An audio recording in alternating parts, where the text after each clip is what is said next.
Good morning বন্ধুরা, সবাই কেমন আছো? আশা করছি ভীষণ ভালো আছো। আমি তো ভীষণ ভালো আছি। আর দীপার সারাদিনের সাতকাহনের আরও একটা নতুন ব্লগে তোমাদেরকে সকাল সকাল স্বাগত জানাচ্ছি। আর আমার সকাল সকাল মানে হচ্ছে মিনিমাম 8:30 থেকে 9টা। এর আগে না কিছুতেই দু চোখের পাতা খোলে না, কেননা রাত্রিবেলা ঘুমটাই ঠিকঠাক হয় না। প্রায় পুরো রাতি জাগা বলতে পারো। সকালের দিকে যখন একটু ঘুমিয়ে যাই তখন আমাকে আর কেউ ডাকেও না, আর আমি জোর করে ওঠার চেষ্টাও করি না। সকাল সকাল ঘুম থেকে ওঠার পরেই আমাকে সকালের ব্রেকফাস্টটা করে নিতে হয়, যেহেতু সারা রাত পেটটা খালি থাকে। তো সকালবেলাও পেটটা খালি রাখাটা ঠিক নয়, এই নিয়ে ডাক্তারের কাছে বেশ কয়েকবার বকা খেয়েছি। তারপর নিজেকে অনেকটাই শুধরিয়ে ফেলেছি বলতে পারো। তো খাওয়া দাওয়া করার পর তারপরে টুকটাক যা হয় আর কি, ঘরের কাজকর্মে হাত লাগিয়েছি।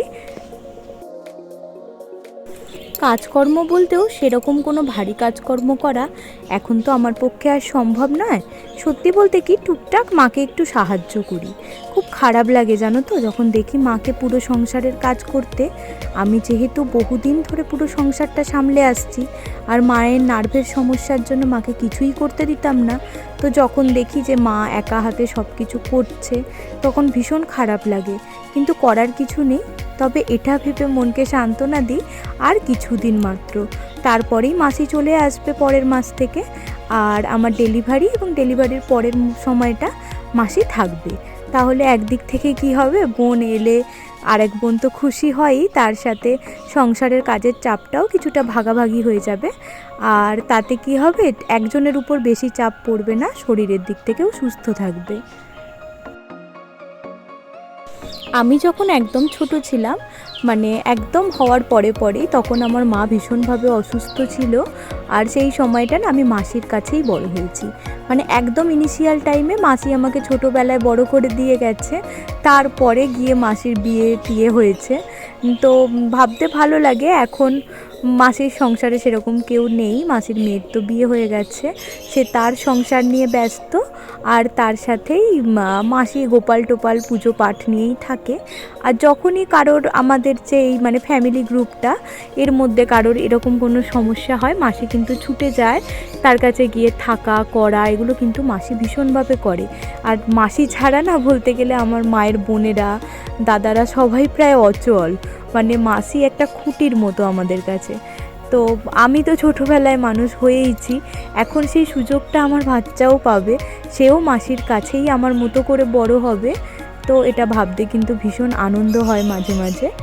আর সেই আনন্দকে মনে রেখেই কিন্তু মাসিকে বলেছিলাম যে মাসি, তুমি কি এখানে এসে থাকতে পারবে কয়েক মাস? তারপর মাসি নিজে থেকেই বলে, হ্যাঁ আমি আসবো আর থাকবো। আর সেটা শুনে তো আর খুশির মানে সীমা নেই বলতে পারো। আর মাসি আর হয়তো সপ্তাহখানেক পরেই চলে আসবে।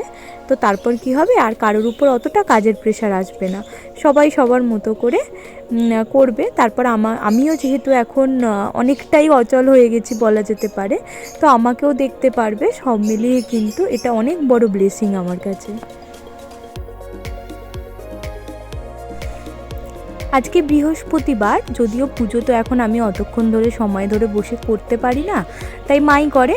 তবে বৃহস্পতিবার কি হয় না, আমি না একটা একটা করে এত পিতলের বাসন বাড়িয়ে ফেলেছি। আর এই বাসন কোসনগুলো না বৃহস্পতিবার হলেই তেঁতুল দিয়ে ভালো করে পরিষ্কার করা হয়, তাহলে বেশ চকচকে থাকে। তাই হচ্ছে কি, যে বাসন মাজতে বসবে তার অর্ধেক বেলা কিন্তু বাসন মাজতেই চলে যাবে, এরকম একটা ব্যাপার। তো আমি মাকে বললাম, মা তুমি যখন এদিকের কাজগুলো করছো, আমি ততক্ষণ বাসি জামা কাপড়টা ছেড়ে তোমাকে একটু বাসনগুলো মেজে দিই, তাহলে তোমার পুজো করতে সুবিধা হবে আর সময়টাও অনেকটা বাঁচবে। পিতলের বাসন কালো হয়ে যাওয়ার সমস্যাটা আমরা সকলেই ফেস করি। আর তেঁতুল দিয়ে মাজার পর বাসনের যে সুন্দর একটা নতুন চকচকে ভাব আসে, সেটার জন্য না মানে মরিয়া আমি। আমার মনে হয় প্রতিদিনই যদি মাজতে পারতাম। তবে প্রতিদিন তো হয়ে ওঠে না, একদিন দুদিনের গ্যাপে গ্যাপে পরিষ্কার করার চেষ্টা করি। আর বৃহস্পতিবার কি হয়, সব বাসন একসাথে পরিষ্কার করা হয়, তাই চাপটা একটু বেশি হলেও বাসনগুলো কিন্তু আমাদের কোনো সময় কালো হয় না, পরিষ্কারই থাকে। আরও বেশি পরিষ্কার থাকে যদি এগুলোকে একটু মুছে রোদে দেয়া যায়, তাহলে কিন্তু আরও ভালো পরিষ্কার থাকে। এটা আমি জানতাম না, এটা বৌদির কাছ থেকে শুনেছি, তো বেশিরভাগ সময় করার চেষ্টা করি। তবে আজকে আর সময় ছিল না বলে জল সমেত শুধু রোদে উল্টে দিলাম। গাছেতে লাউ শাকে ভরে গেছে, আর ওই গোটা সিদ্ধ হওয়ার জন্য না বাপি লাউ শাক কাউকে কাটতে দিচ্ছিল না। এখন যেহেতু গোটা সিদ্ধ হয়ে গেছে, মাঝে মধ্যেই এরকম লাউ শাক রান্না করে খাওয়া যাবে।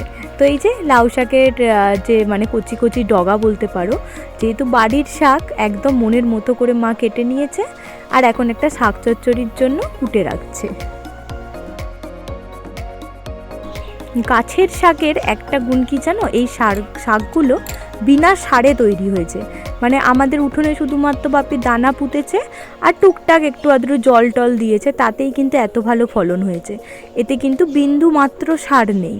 তো সব মিলিয়ে কিন্তু এটা খুবই পুষ্টিকর একটা ব্যাপার। আর এই সময় যেহেতু শাকটা খাওয়া উচিত, তাই নিয়মিত হারেই কিন্তু শাকটা রাখার চেষ্টা করি খাবার তালিকায়। বাসন টাসন মেজে এত হাঁপিয়ে গিয়েছিলাম যে মায়ের কাছে বসে বসে অনেকক্ষণ শাক কোটা দেখলাম আর গল্পও করলাম। তারপরে মা জামা কাপড় কাচছিল, তো আমি সেই সময় একটু মুসম্বির রস বানালাম। মুসম্বিগুলো পড়ে পড়ে না একদম যাচ্ছে তাই অবস্থা হয়েছিল, তাই একটু রস করলাম। আর বাড়িতে অন্য কেউ তো এইসব ফল টল ছুঁয়েও দেখবে না, তাই মাকেও একটু দিলাম আর আমিও একটু খেলাম। এদিকে মা সকালে মাছের ঝোল করবে বলে সব কিছু রেডি করে রেখেছে, মাছ, মাছের মাথা সব আনিয়ে রেখেছে। এদিকে আমার হাজব্যান্ডের দাবি হচ্ছে আজকে একটু মাংস করলে ভালো হয়, আর আজকে ওই স্কিন সমেত যে মাংসগুলো পাওয়া যায় না, চর্বি চর্বি ভাবটা বেশি মনে হয়, ওই মাংস কোথাও থেকে পেয়েছে, নিয়ে এসেছে। তো সেটা নিয়ে একটু বায়না করছিল। তো লাস্ট অবধি যা হলো, ওই জিতেছে, আমরা হার পরাজয় স্বীকার করেছি। তো এখন মাংস করছি, আর শাক চচ্চড়িটা অলরেডি মা করে ফেলেছে। আমার হাজব্যান্ডের আসলে প্রত্যেক দিনই মাংস হলে খুব ভালো হয়, মাছটাও খেতে চায় না, এমনিতেই তো ঝোল ঝালের কিছুই খায় না, যেটুকু খায় সেটুকু হচ্ছে ভাজা। তবে ইদানিং করে আমি দেখছি ডিম আর মাংসের প্রতি ওর আকর্ষণটা বেশি, একদমই মাছ হলে মানে ওর পছন্দ নয় বিষয়টা। তাই সবার পছন্দের খেয়াল রেখেই চলতে হয়। আবার বাপি মাংস খেতে চায় না, বাপির জন্য তাই এক পিস মাছ ভাজা করেছি, আর এদিকে এই যে মাংসের ঝোলটা চাপিয়ে দিলাম। এত কিছুর মধ্যে একটা কাণ্ড ঘটেছে। বাইরে পাখির খাঁচাগুলো আনার পর কি হয়েছে, আমাদের যে দুটো লাভবার্ডের পেয়ার দিয়েছিল বৌদি, একটা পালিয়ে গেছে। তো খাবার দিতে গিয়ে আর কি কোনো কারণে চলে গেছে। তো ও লাভবার্ড তো পেয়ার ছাড়া থাকবে না, আর এখন বৌদির কাছে আর কোনো পেয়ার নেই। তো সেই জন্য বৌদি আর ও গিয়েছিল দোকানে লাভবার্ডের পেয়ার আনতে। তো লাভবার্ডের তো একটা পেয়ার এনেইছে, তার সাথে হচ্ছে এই যে বদ্রিগুলো ছিল, বদ্রিগুলো না আমরা হাট থেকে কিনে এনেছিলাম। আর হাট থেকে কিনে আনার পরে কি হয়েছে, দুটোই মেল পাখি দিয়ে দিয়েছে, মানে মেল ফিমেলের পেয়ার হয়নি। তাই এই সামনের যে লোকাল দোকান আছে ওখান থেকে এগুলোরও পেয়ারটা দেয়া হলো। ওরাও আসলে আমাদের একটা পরিবারের সদস্য বা অঙ্গ হয়ে গেছে। আর আজকে তো তিনজন নতুন সদস্য এসেছে, তো সেই খুশি নিয়েই আমি রয়েছি, আর তার সাথে সেই খুশি নিয়েই আজকের ব্লগটাকে শেষ করছি।